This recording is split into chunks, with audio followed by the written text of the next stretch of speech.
SPG classes में आप सभी का स्वागत है। आज जो है राम नरेश त्रिपाठी द्वारा रचित स्वदेश प्रेम पढ़ाएंगे। अतुलनीय जिनके प्रताप का साक्षी है प्रत्यक्ष दिवाकर, घूम घूम कर देख चुका है जिनकी निर्मल कीर्ति निशाकर, देख चुके हैं जिनका वैभव ये नभ के अनंत तारागण, अगणित बार सुन चुका है नभ जिनका विजय घोष रण गर्जन। तो बच्चों, दिवाकर माने सूर्य होता है, निशाकर माने चंद्रमा, सकल माने समस्त, निशिवासर माने रात दिन। तो संदर्भ में बच्चों ये लिखना कि प्रस्तुत काव्य पंक्तियां हमारी पाठ्य पुस्तक कक्षा 10 हिंदी के स्वदेश प्रेम नामक पाठ से ली गई है, जिसके रचयिता राम नरेश त्रिपाठी जी हैं। तो कवि ने इन पंक्तियों में भारत के गौरवपूर्ण अतीत की झांकी प्रस्तुत की है। अब व्याख्या देखिए।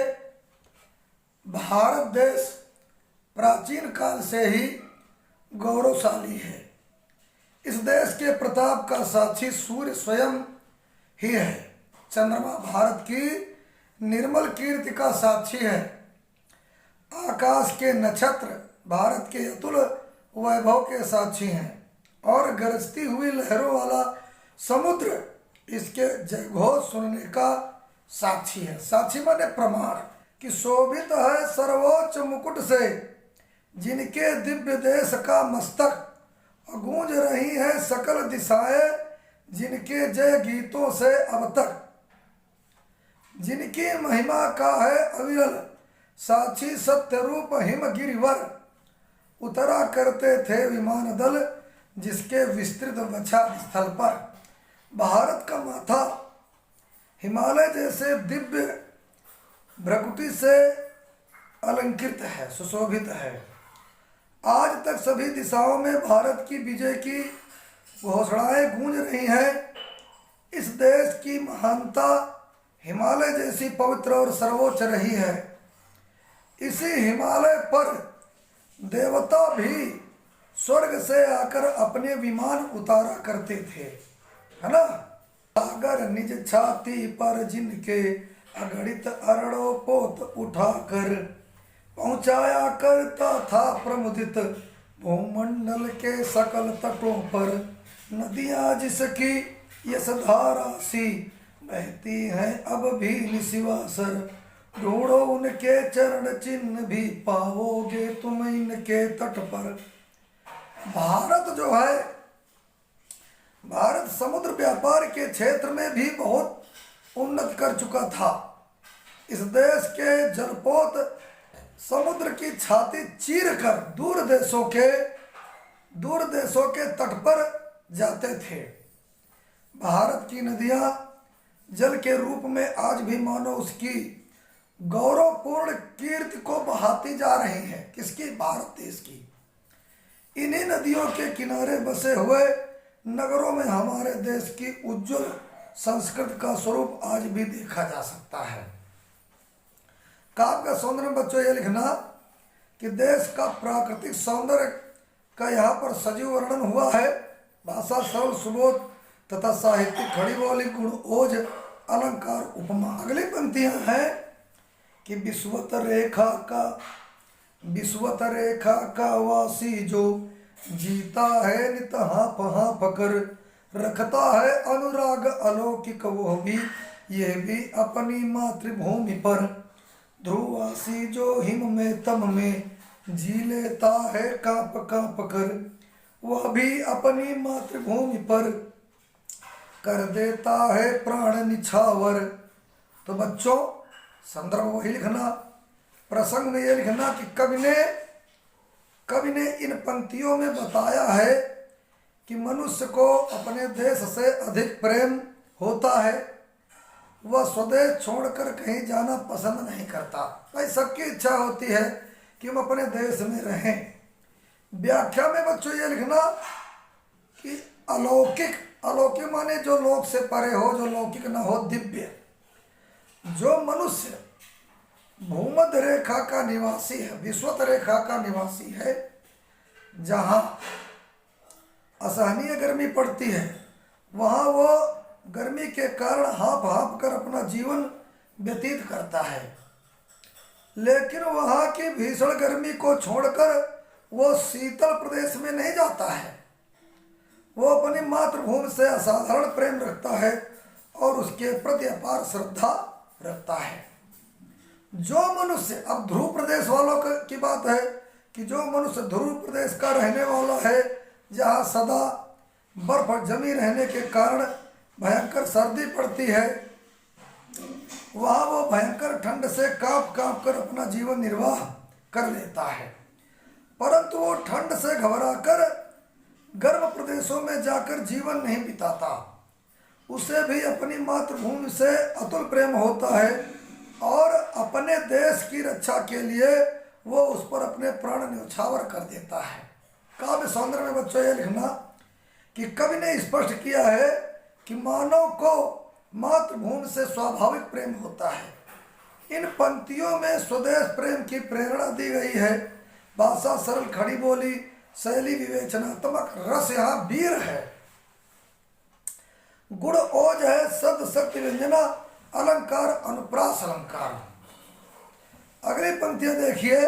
तुम तो हे प्रिय बंधु स्वर्ग सी सुखद सकल विभवों की आकर, धारा शिरोमणि मातृभूमि से धन्य हुए हो जीवन पाकर।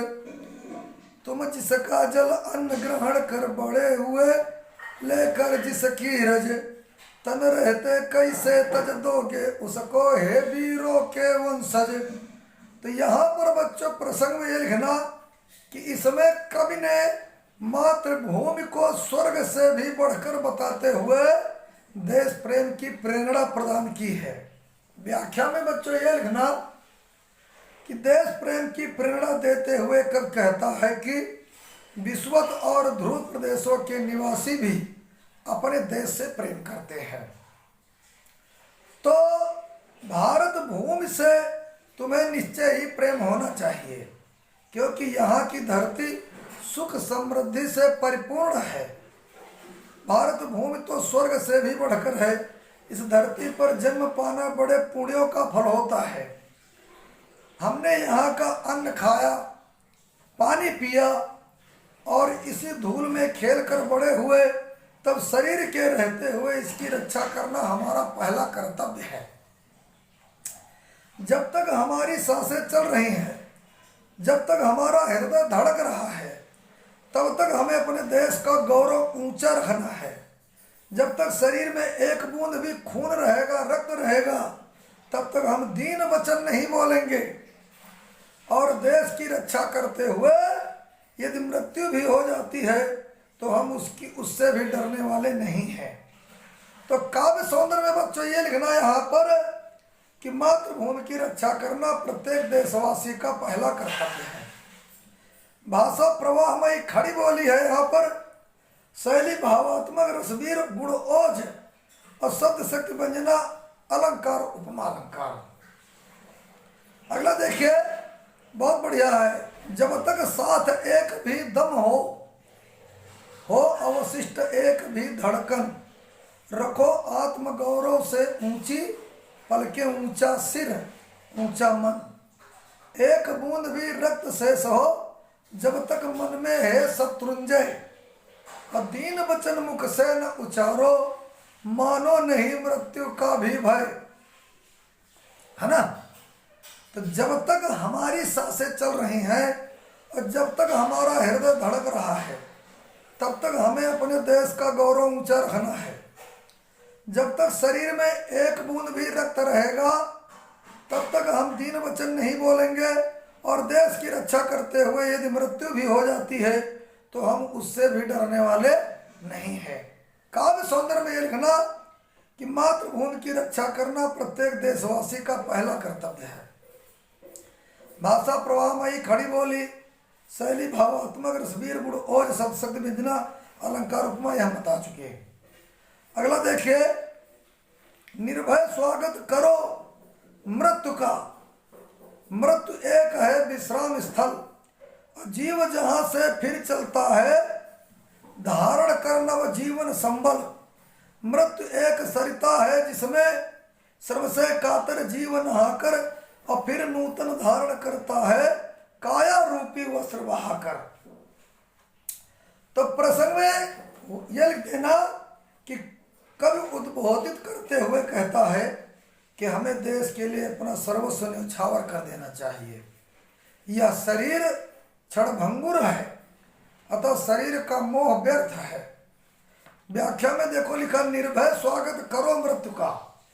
भारत के वीर युवकों, तुम निडर होकर मृत्यु का स्वागत करो। तुम मृत्यु से डरो नहीं। मृत्यु तो ऐसा स्थान है जहां पर मनुष्य अपने जीवन भर की सारी थकान को दूर करके आराम प्राप्त करता है। मृत्यु एकमात्र वह स्थान है जहां से मानव अपने पुराने शरीर को त्याग कर नया जीवन, नवीन जीवन का आधार ग्रहण करता है। और मृत्यु एक सरिता है जिसमें श्रम से कातर जीवन नहाकर और फिर नूतन धारण करता है काया रूपी वस्त्र बहाकर। मृत्यु तो एक ऐसी नदी है जिसमें स्नान करके मानव अपने जीवन भर के परिश्रम और थकान को त्याग देता है तथा उत्साह और उल्लास का अनुभव करता है। वह अपने पुराने काया रूपी अपने पुराने वस्त्र रूपी शरीर को त्याग कर नवीन वस्त्र के समान नवीन शरीर को धारण कर लेता है। इसलिए हमें निर्भीकता और उल्लास के साथ मृत्यु का स्वागत करना चाहिए। काव्य सौंदर्य में बच्चों यह लिखना, कवि ने यहाँ मृत्यु से निडर होकर देश के लिए सब कुछ अर्पित कर देने की प्रेरणा दी है। कविवर मिल्टन ने भी मृत्यु के संबंध में कहा, मृत्यु सोने की वो चाबी है जो अमरता के महल को खोल देती है। भाषा साहित्य हिंदी रसांत गुण प्रसाद। अलंकार बच्चों यहाँ अनुप्रास रूपक तथा इसलिए अलंकार। गला बहुत खराब हो रहा। आइए आगे देखते हैं। सच्चा प्रेम वही है जिसकी तृप्ति आत्मबल पर हो निर्भर। त्याग बिना निष्प्राण प्रेम है, करो प्रेम पर प्राण निछावर। देश प्रेम वह पूर्ण क्षेत्र है, अमल असीम त्याग से विलसित, आत्मा के विकास से जिसमें मनुष्यता होती है विकसित। वास्तविक प्रेम वही कहलाता है जिसकी परिणति आत्मत्याग से होती है। इसकी शुरुआत आत्मत्याग से होती है। अर्थात सच्चा प्रेम आत्मत्याग पर निर्भर है। इस सच्चे प्रेम के लिए यदि हमें अपने प्राणों का भी बलिदान करना पड़े तो हमें प्रसन्नता पूर्वक उन्हें अर्पित कर देना चाहिए, क्योंकि बिना त्याग के प्रेम प्राणहीन होता है। तात्पर्य यह है कि सच्चे प्रेम के लिए त्याग की भावना परम आवश्यक है। देश प्रेम वह पूर्ण क्षेत्र है, अमल असीम त्याग से विलसित, आत्मा के विकास से जिसमें मनुष्यता होती है विकसित।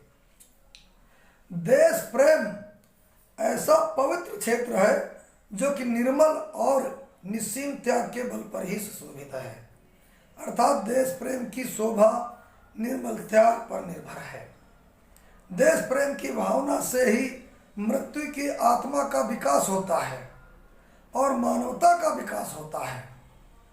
इसलिए मानवता को विकसित करने के लिए देश प्रेम परम आवश्यक है। काव्य सौंदर्य बच्चों ये कहना कि यहाँ देश प्रेम की उत्पत्ति के मूल भावों पर प्रकाश डाला गया है। भाषा भावात्मक हिंदी रसांत गुण प्रसाद अलंकार अनुप्रास।